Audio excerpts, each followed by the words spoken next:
There are those underlying issues, strikes, there's a big UK current account deficit, so there are all those woes facing the UK that you think, well, maybe it's not very easy to be too constructive. And of course, the potential effect of that is if you've got a weak pound, that's going to push up further on UK inflation. So I'm afraid it's hard to tell a very optimistic story there.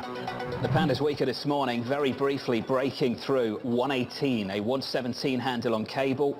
Briefly, 117.82 at the lows, right now 118.05. Sterling's weaker, the situation in the UK getting worse and not better. The dollar getting a whole lot stronger. Guy Johnson out of London for more. Guy, you'll be leading the show in about 13 minutes time. I've got no doubt this is going to be a big feature. It's absolutely front and center right now, and it's interesting the disconnect that is existing right now between what is happening in the States, very much focused on what's happening with Jackson Hole, and Europe very much focused on what is happening with this energy crisis. John, we've got PMI data coming out of tomorrow from the Eurozone. Take a look at that. That could be a real catalyst. A lot of people are basically switching off, tuning out, waiting for Friday, waiting for that Powell speech. I think this European narrative is going to get more aggressive. I think it's going to get much more aggressive as we head into September. But we've now got this city call. Maybe that's a little bit of grandstanding, but the talk of 18% inflation is going to be a wake-up call for a lot of people. And that means that we're in a position now where you could have RPI, which is train fares and student loans, being well north of 20%. John, this is alarming to say the least. How isolated can the US be in this environment, I think, is a really key question. I heard you talking to Jay just about this a moment ago. What's happening in Europe, what's happening in the United States versus China. It'll be interesting to see how isolated the US can make itself from what could be Europe hitting a brick wall in a big way this winter. Guy, I'm with you. This is problematic to say the least. September 8th is an ECB meeting. Guy, we're still expecting them to hike 50 basis points into this. So it's interesting. So I'm fascinated to hear what Isabel Schnabel says at Jackson Hole, John. What she's talking about, what the tone is from the speech that she's going to be delivering, what she's going to be saying there. The expectation is that, yes, we are going to get 50 basis points. The question is, where do we go from there? Are these central banks going to be able to continue to hike into this kind of weakness? She's talked about that already. She's talked about hiking into a recession. I think September increasingly looks like it's nailed on. But if you continue to see very high primary inflation leading to secondary inflation, which in the Eurozone in particular is very sticky, John, the central bank may have no choice but to continue, but for how long is the key question. How big is this downturn going to be? How much industrial destruction are we going to see with German electricity prices today north of 700 megawatts an hour and gas prices up, circa 15% right now? Brutal, just brutal. And I've used that word so many times to describe Europe this year, and Guy, it gets more brutal. Guy Johnson out of London, he'll lead the programming at around about 10 a.m. Eastern time, and he'll guide you through the European close. Sterling right now a break of 118, 117.95. Euro dollar a break of parity. We caught up with Jordan Rochester of Nomura a little bit earlier this morning. Take a listen. It has been mostly a dollar story. Euro hasn't underperformed as much as I think it should. I think the FX market is totally mispricing the situation in Europe. The situation is a complete rethink of the economic model in the Eurozone. And it's strange for all of us to see the Euro selling off so slowly. I think it should be much faster. We'll be testing 97.50 down towards 95 cents in the next few months. Jay, you get final word here. Jay Pawlowski, TPW, back with us. Europe is looking difficult. The story's ugly. What's the price of the story? Yes, I think it's to a large part already priced in. Here's a couple of data points for you. One, German equity selling at a 30-year relative low. So yes, Germany has to recast its economic model, selling at a 30-year relative low discount to the rest of Europe on a PE basis. Here's another data point or two. Second quarter earnings in Europe. Earnings up double digits, about 15% year over year. Sales growth up about 30% year over year. I know that's Q2. I know most of it's nominal. But when you look forward, John, I think a recession is already in the price. And I think, look, this is the downside for Europe is the energy issue, but it's also the upside because this is something that is going to be clarified in a matter of months. And if you look at the German storage information, they hit their September 1st target 2 weeks early. They're likely to do everything possible, including keeping their nuclear plants open to make sure they have power and energy for the winter. And then I think the market will discount this very, very quickly. So if you, my view continues to be, if you're a strategic buyer, i.e. 3, 5, 7 years, and I was just in Mexico talking to all the Afores, all the pension funds, this is an ideal time to allocate towards Europe. Currency at parity, stocks super cheap, horrible story, near-term horrible story. 6 months from now, we could be talking about a very different situation in Europe. I got 20 seconds on the clock. Would you buy this weakness stateside? We're down 1.5%. Yes, I think we should buy the dip in large part because I think inflation is going to roll over faster than people think. Fed will validate the high nominal growth world. Earnings bridge provides a support in the interim. Tons of cash on the sidelines. I don't think we go back and come anywhere close to testing the lows of June. Jay, this was far too constructive. It's good to see you. Jay Pawlowski at TPW. Jay, thank you. People say there's too much doom and gloom out there. Dial 1-800-Pawlowski and you'll get the other side of things very quickly.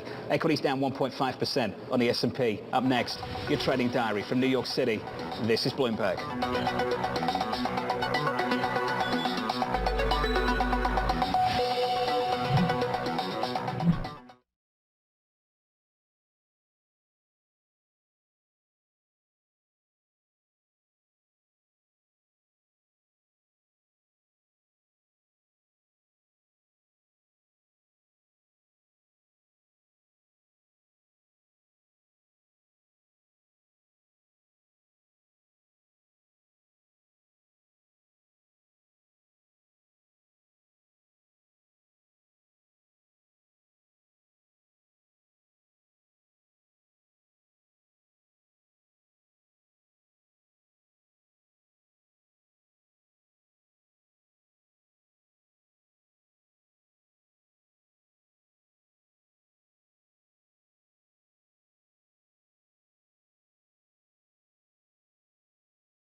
But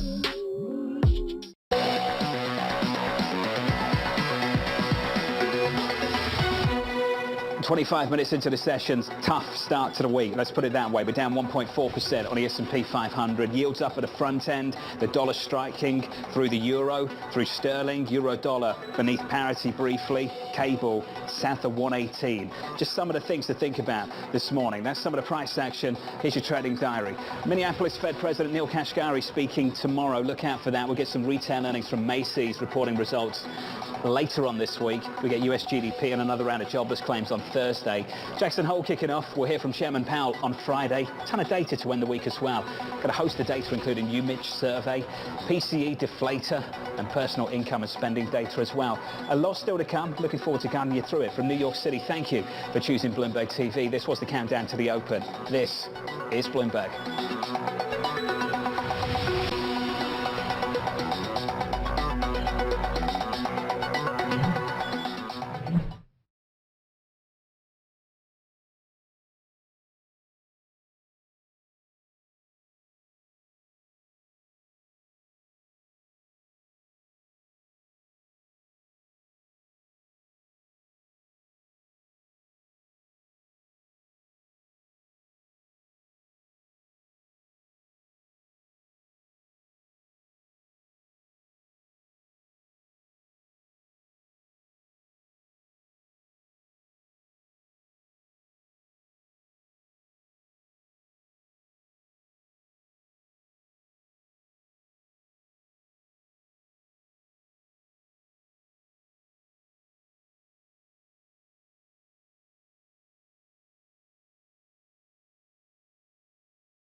and the web, this is Bloomberg. From the financial centers of the world, this is Bloomberg Markets with Alex Steele and Guy Johnson.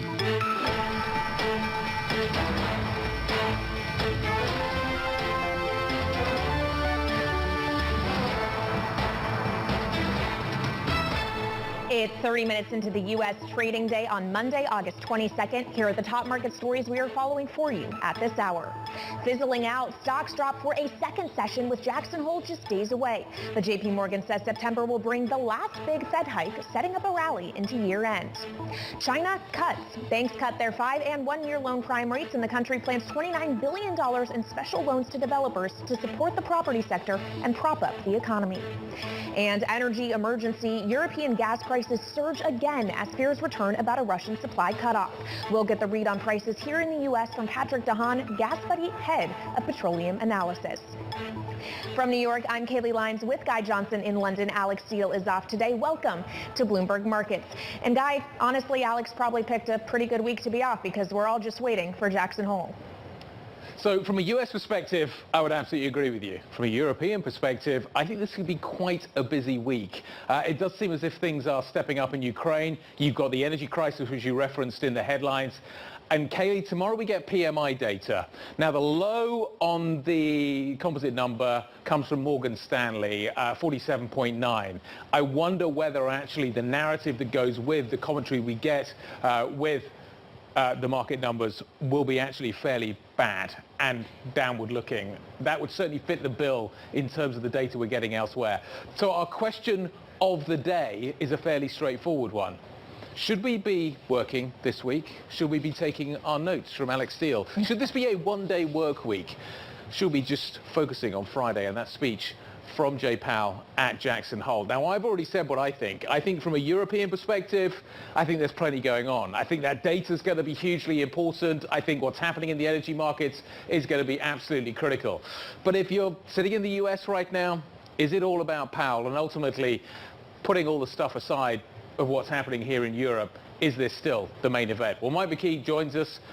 Katie Greifeld joins us. Our question of the day. Mike McKee, I'm going to start with you.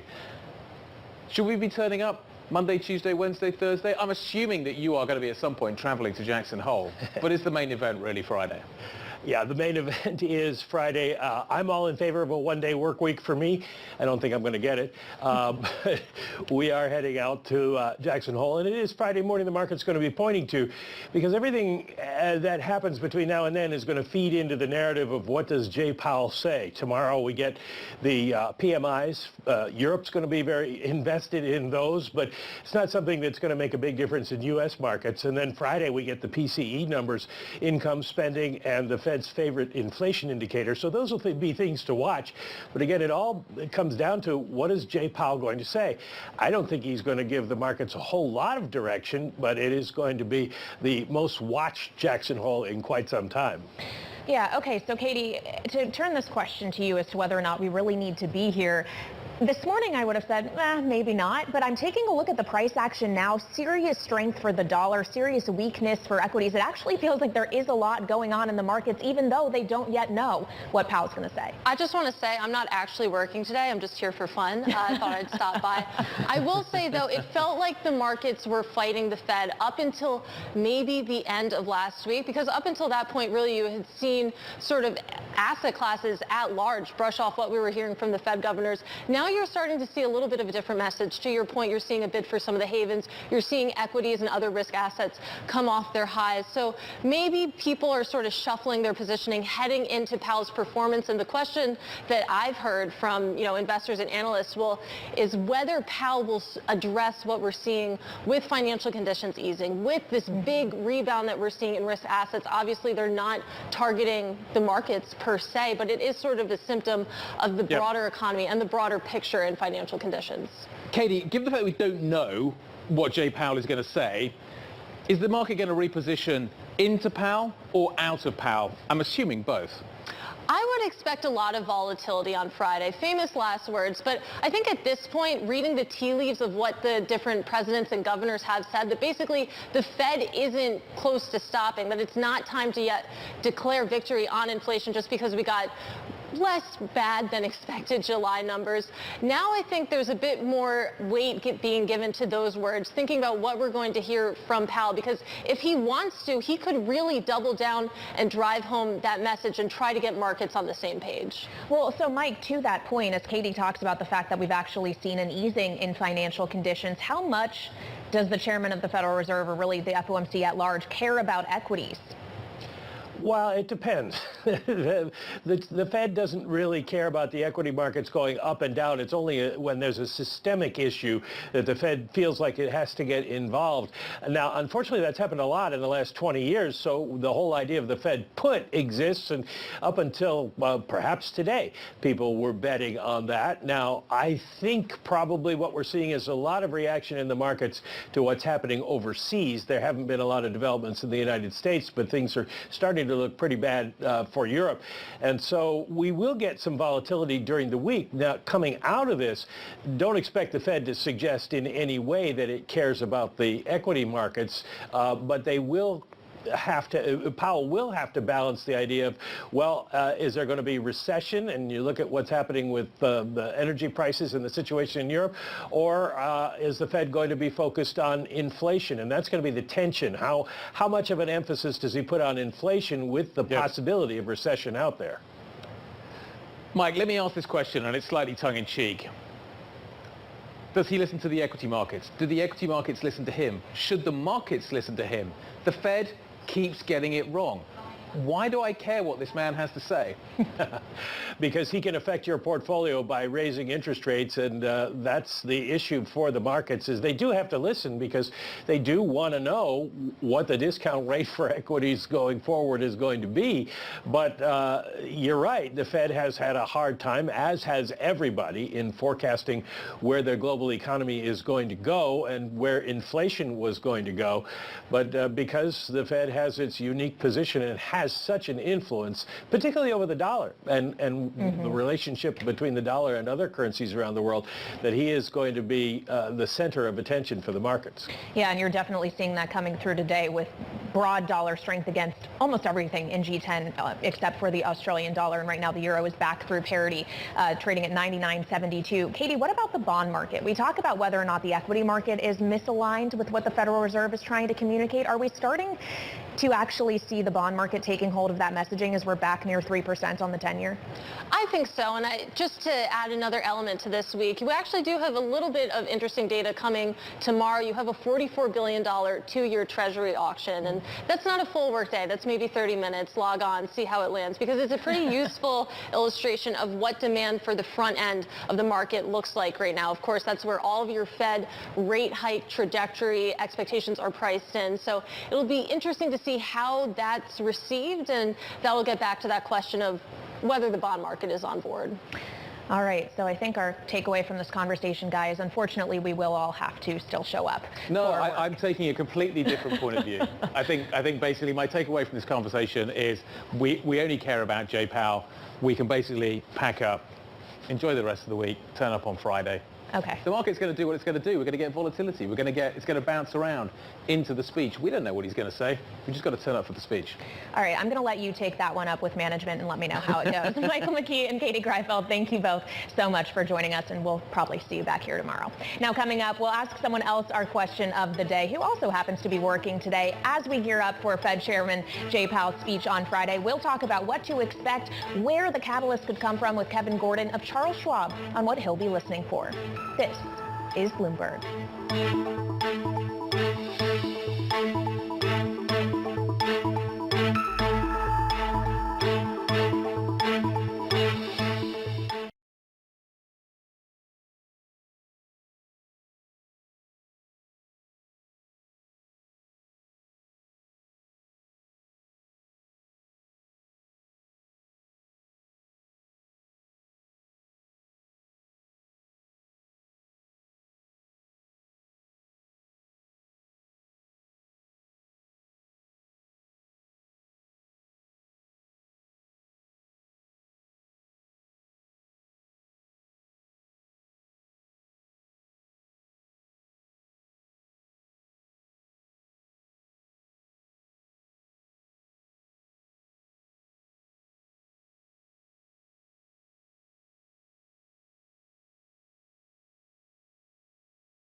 This week, as the world watches inflation rise, employment rebound, and fiscal policies react, all roads lead to Jackson Hole for the Kansas City Fed's 2022 Economic Policy Symposium. Bloomberg's all-star team is live as policymakers and financial insiders discuss the economic issues and solutions that keep the world's money moving. Coverage starts August 25th on Bloomberg Television and Radio.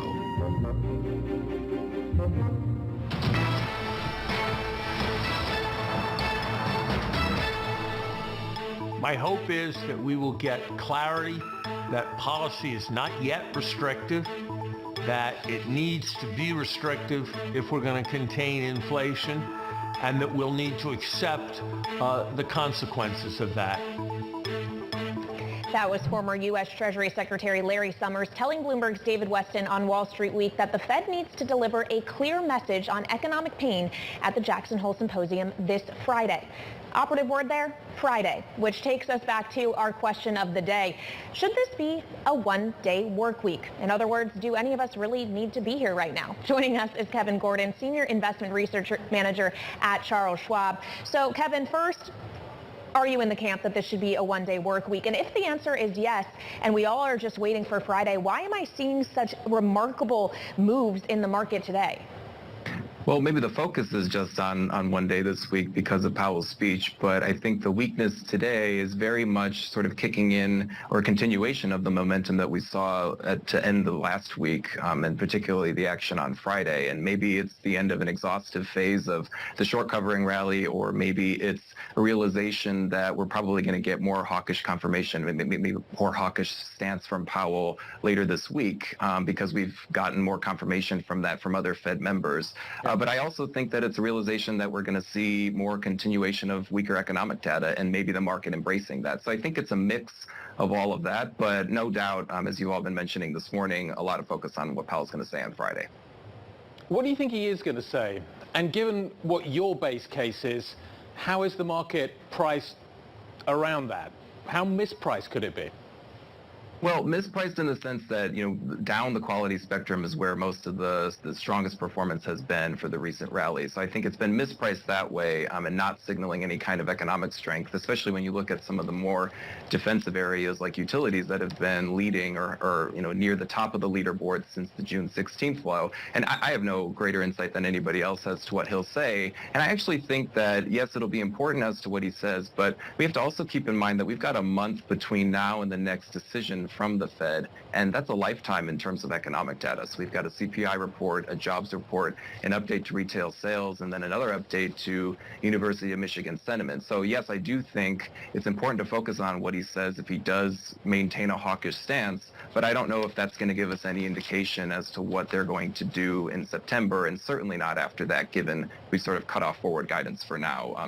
Yes, I would read into maybe posturing or confirmation from some of the increasing recessionary talk from some of the members of the FOMC, but I wouldn't take everything he says and just completely apply it to the market and the moves going forward. Yeah, you're right to point out that the September meeting is still weeks away, Kevin. You talked about playing defense there, and I'm wondering what you think is the best way to do that. We had Andrew Sheets over at Morgan Stanley publishing over the weekend talking about how when you look across asset classes, they expect the performance to be relatively weaker relative to cash, and that actually you're getting the most yield on cash that you've gotten back since 2007. What role does cash play to you right now?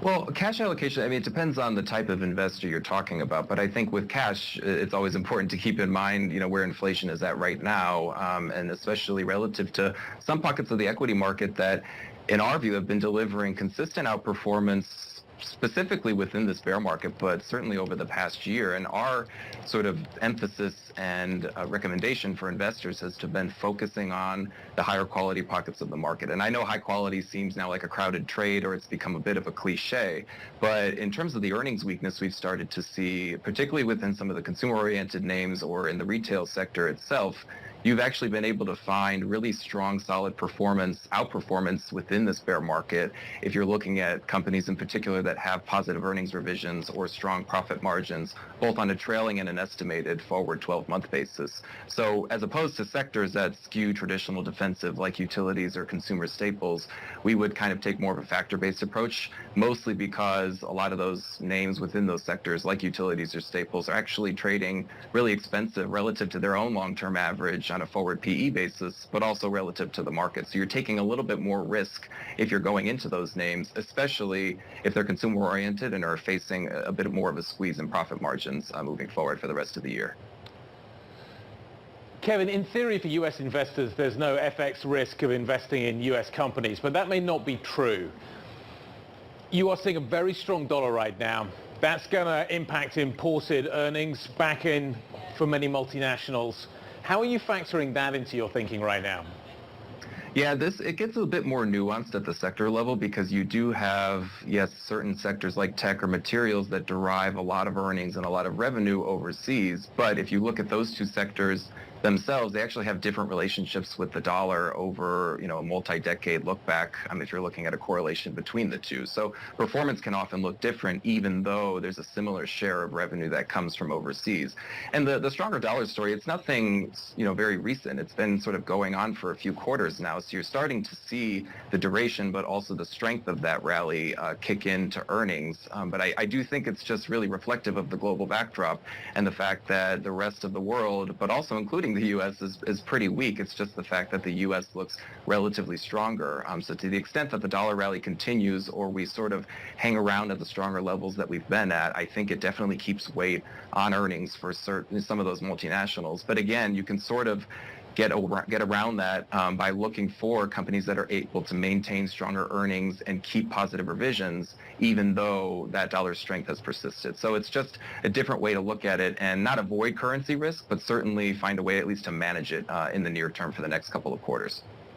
And finally, Kevin, as you talk about reliable earnings, companies that can provide that, I note that meme stocks are seeing a little bit of a deflation in recent days after a really incredible resurgence we've had seen over the course of several weeks.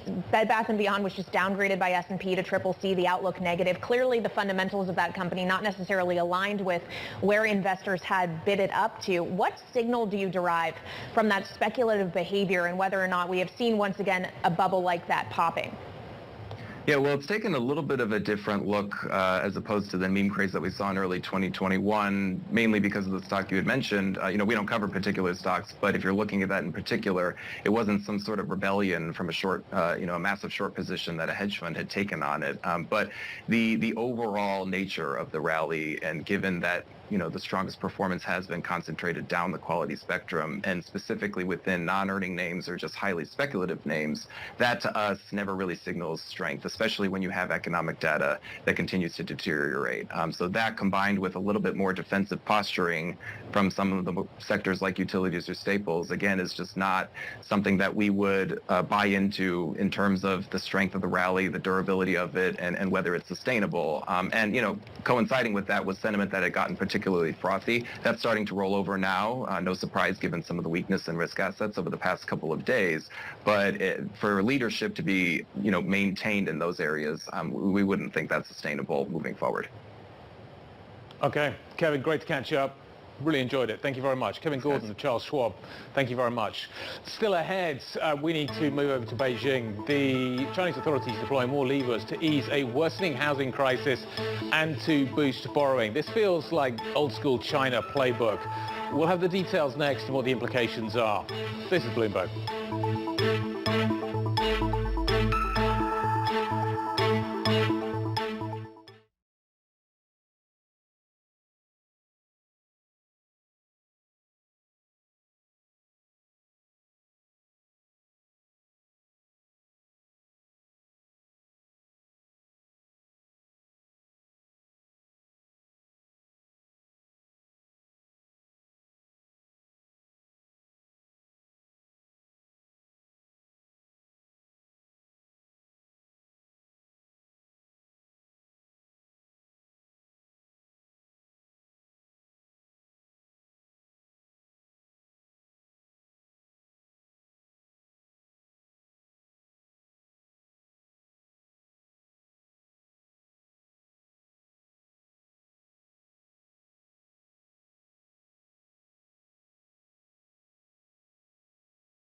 the market is ahead of the headlines. It understands that, as we've seen just in the last 24, 48 hours, China's government is drawing a line under the property sector.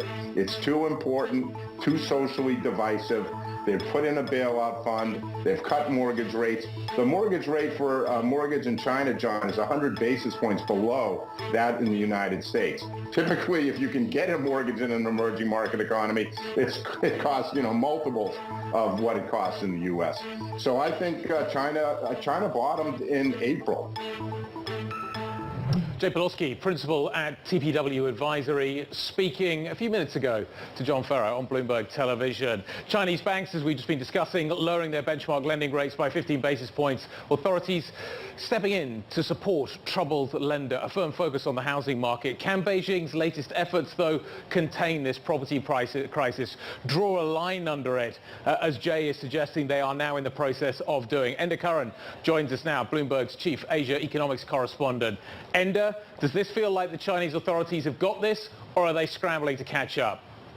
Well, it's their most urgent step so far, guys. So two things going on today. On the one hand, banks bringing down their lending rates, especially the 5-year lending rate, which is key for mortgages. They cut it by more than expected. They cut it by 15 basis points. So obviously that will help mortgage holders. On the other side of the ledger, the government is telling state-owned banks to ensure that they're lending to the real economy. They want to start getting those cheap loans out there to the areas that need it. And there's also talk, of course, of ensuring money gets to those developers who need to finance to finish unfinished property developments. Our own colleagues reported that over the weekend. So taken together, it is certainly a sign of urgency among policymakers. It is a big step in terms of trying to shore up the real estate market. But I think few people are saying this in and of itself is a game changer or enough to turn around China's broader economy, especially given the whole problem is not the cost of borrowing in China, it's the fact that the animal spirits to borrow just aren't there in the first place. So our reporting indicates, Enda, that we're going to see something in the tune of $29 billion in terms of extra lending for the property sector. Do we have an understanding of what level of support will actually be enough? So if you take it in looking at it one way, as I mentioned earlier, this is clearly the biggest step the government has taken so far, and it sort of speaks to the urgency that the government now, the central government, really is trying to put a floor under things. But in terms of overall stimulus, Kayleigh, it's still not yet on the scale that we saw in past downturns, most obviously, of course, in the global financial crisis. So they still haven't gone full bore in terms of the support and the spending and the borrowing that they're willing to put into the economy. What they are doing clearly, though, is trying to put a floor under what is a deepening real estate crisis. We've had those unprecedented mortgage boycotts in recent weeks where homeowners, of course, are holding up in their payments. So what they're trying to do is put a floor under sinking demand. Okay. So how do you solve the problem of my property's not ready, I've already paid for it, I'm paying a mortgage? How do you solve that problem, Enda? Well, this is where these special funds might come into it, Guy. The thinking is that they're going to channel money to those developers that need finance to at least finish those properties. Now, the thing is in China that when it comes to, bailouts per se, it won't be on a Western type approach whereby, companies will be allowed to go bankrupt for certain. But at the same time, when it comes to making, there will be haircuts to companies, there will be haircuts to bondholders. But if anybody is going to be made whole in China, it will be those people who have put money down to buy an apartment. So this goes to the idea that the fund will be set up to at least ensure that those developments that need to be finished get finished, even if there are haircuts further along the credit spectrum. All right, Enda Curran up late for us reporting from Hong Kong. Thank you so very much. And coming up, we'll continue our conversation on the markets. Michael Kushma, Morgan Stanley Broad Markets Fixed Income CIO, will be joining us as we're seeing losses steepening in the equity market. The NASDAQ 100 now down more than 2%. What else are you buying? Or are you buying anything? Basically just the dollar. The Bloomberg Dollar Index up about 0.5% as yields rise 5 basis points on the 2-year. This is Bloomberg.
Amanda Gordon.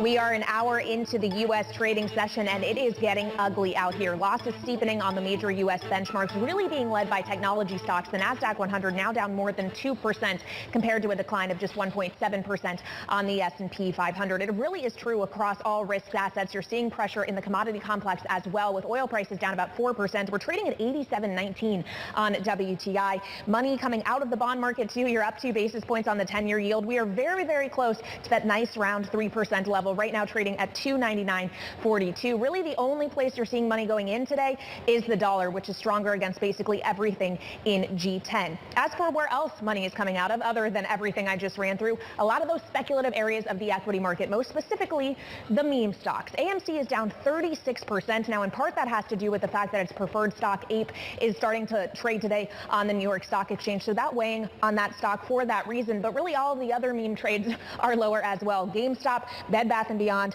and Weber all are down about 6 to 7% or so. Finally, just want to take one more look at the bond market, because of course on this Monday, all we're really talking about is what's going to happen on Friday when Chairman Powell takes the helm at Jackson Hole, steps up to the podium at 10 a.m. Eastern time.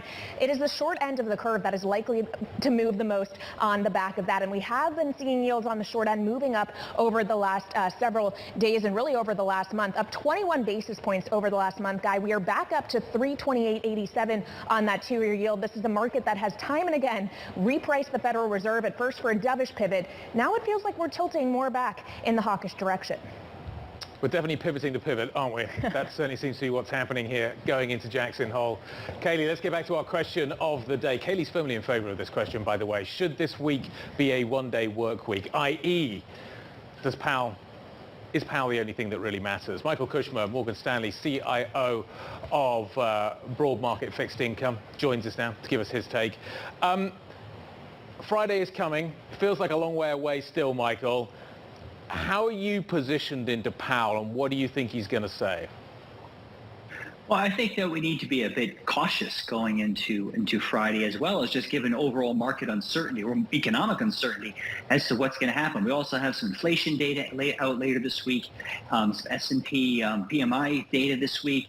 Not as important as Powell was, but Powell, what I expect is to reiterate the commentary that's been coming out from the Fed for the last month since the FOMC meeting in July, which is the idea of pushing back that the Fed is suddenly going to reverse course or pivot to lower interest rates at some point early next year. And I think the bond market has taken that to heart.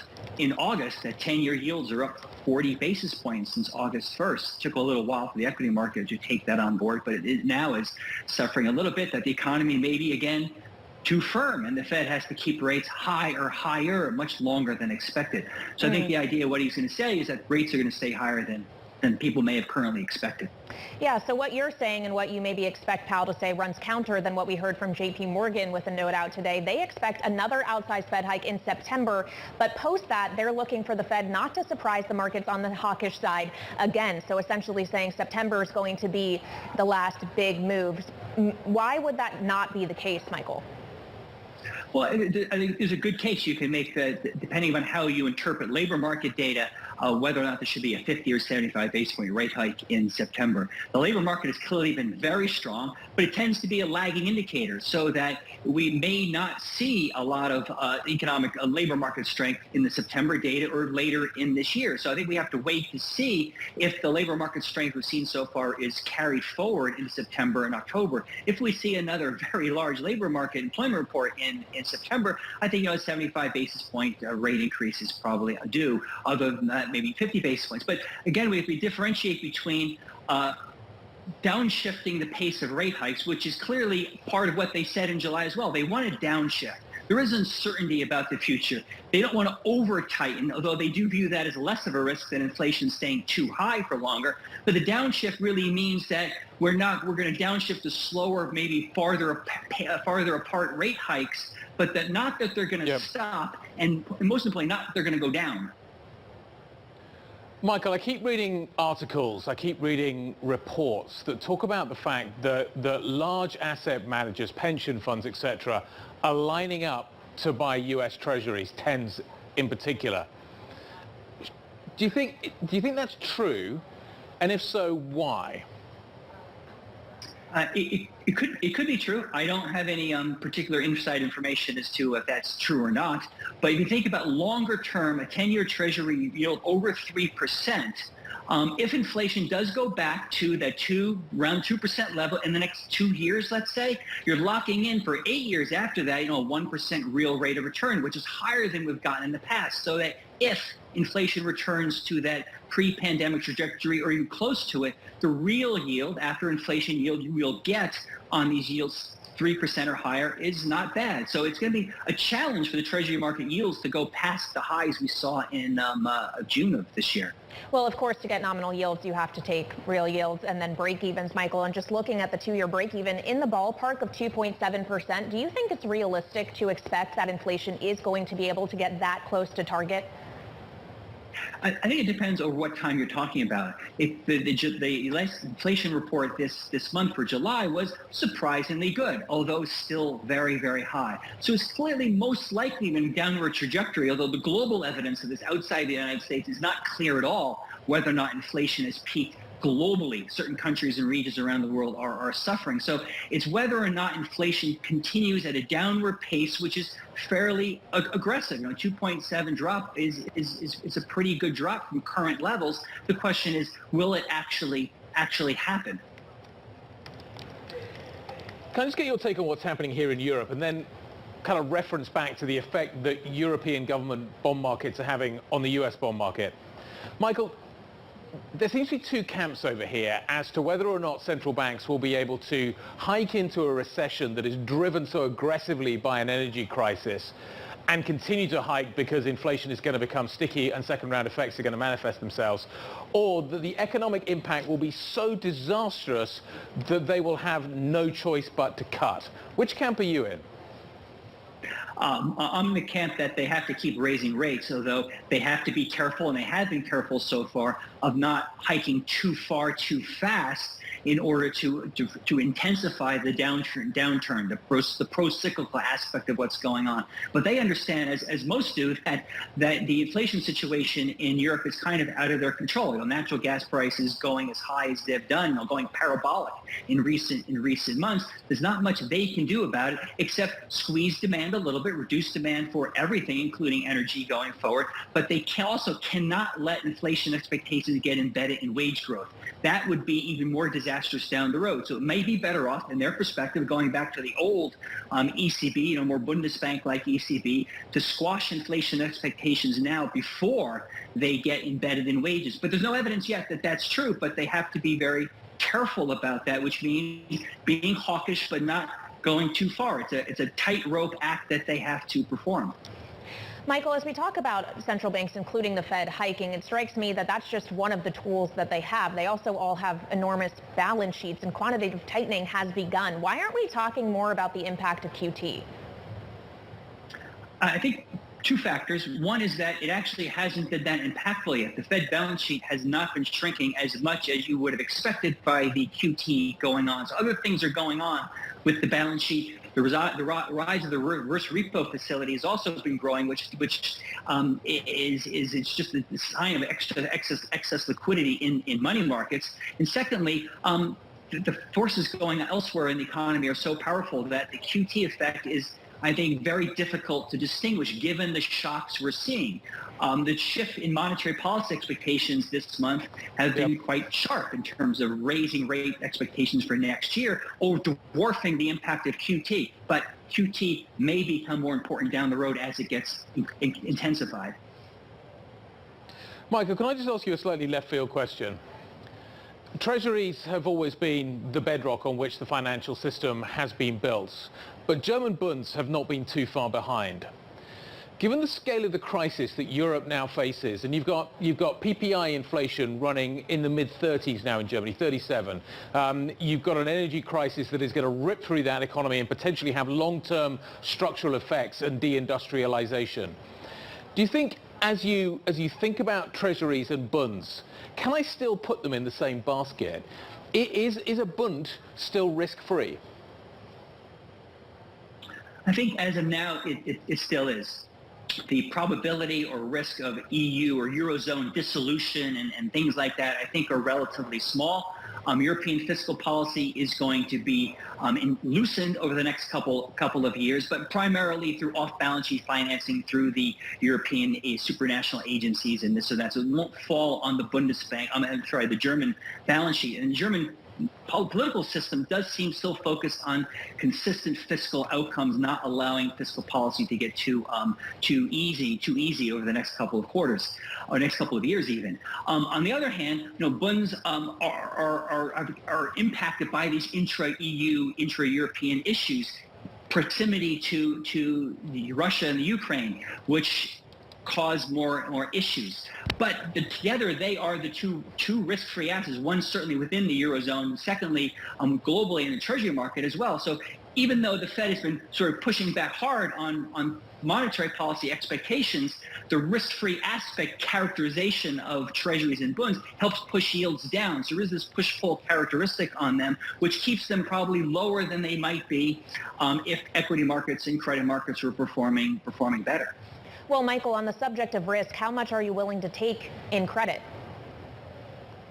We're still pretty optimistic, and maybe too optimistic, that there will not be a meaningful recession in the next 12 months. So credit looks okay, but valuations after the big summer rally we've had from June through the middle June through the middle of August has made valuations a little more pricey.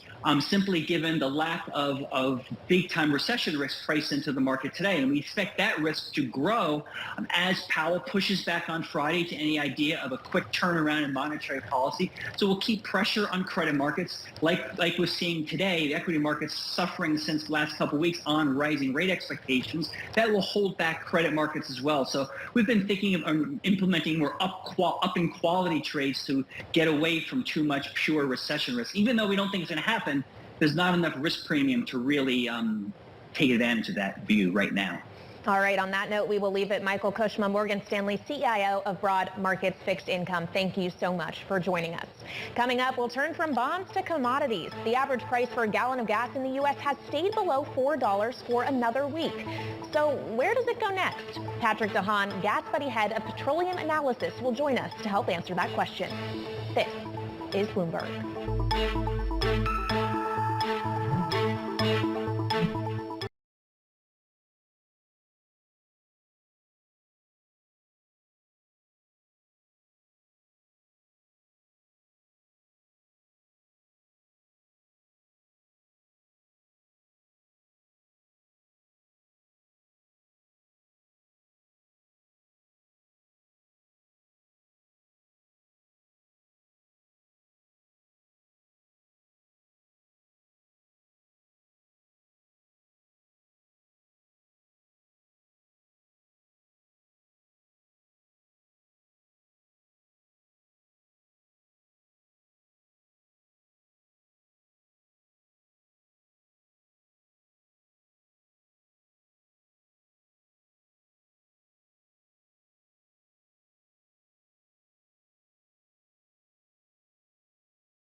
And keeping you up to date with news from around the world, here's the first word. I'm Ritika Gupta. The US and South Korea have begun their biggest joint military exercise in about 5 years. That's after taking a break on large-scale drills failed to lead North Korea's Kim Jong-un to make concessions in disarmament talks. The exercise will involve thousands of troops and will simulate a response to an invasion from North Korea. Citigroup says that UK inflation is on track to rise above 18% next year for the first time in almost half a century.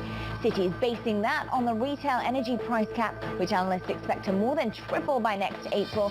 Citi is forecasting that the British government will come up with a $47 billion support package. And since the start of the war in Ukraine, China has increased its purchases of energy from Russia. According to the latest customs figures, spending on oil, coal and gas has risen from $20 billion a year ago to $35 billion. That increase comes as other countries shun Russian goods as punishment for the invasion. Global News 24 hours a day on air and on Bloomberg Quick Take, powered by more than 2,700 journalists and analysts in more than 120 countries. I'm Ritika Gupta. This is Bloomberg. Kaylee. Ritika, thank you. Well, President Biden has spoken to the leaders from France, Germany, and the UK about reviving a nuclear deal with Iran, which could help to ease U.S. gasoline prices. In the short term, however, the pain at the pump is still very real. Damian Corvalon of Goldman Sachs shared his insights with us earlier. Yes, our forecast for retail gasoline prices has them going back to about $5 into year-end. We think that's the level at which we need to see sustained prices to eventually solve the market deficit. So we think Brent goes to $130 per barrel at the end of this year to reflect, this need for sustained high prices. $130 is a long ways away from where we are right now. Joining us with more is Patrick DeHaan, GasBuddy head of petroleum analysis. GasBuddy is a software company that analyzes real-time fuel prices. So Patrick, great to have you. Obviously, looking at fuel prices, they have been coming down for weeks now here in the U.S., I believe 10 weeks in a row. If we're talking about oil prices heading back in an upward trajectory, how long realistically can they stay there? Well, certainly there could be upside as we head into the winter. Of course, a lot being ridden by high natural gas prices, which could incentivize more Europeans to turn back to things like oil, things like distillate fuel to heat their homes. Certainly there is the possibility, depending on the way the economy goes, we could see oil prices moving higher into the fourth quarter as we get into the winter months when Europe may need to rely more on fossil fuels to heat homes. So what do you expect to happen? What kind of a range do you think we're going to be operating in, Patrick?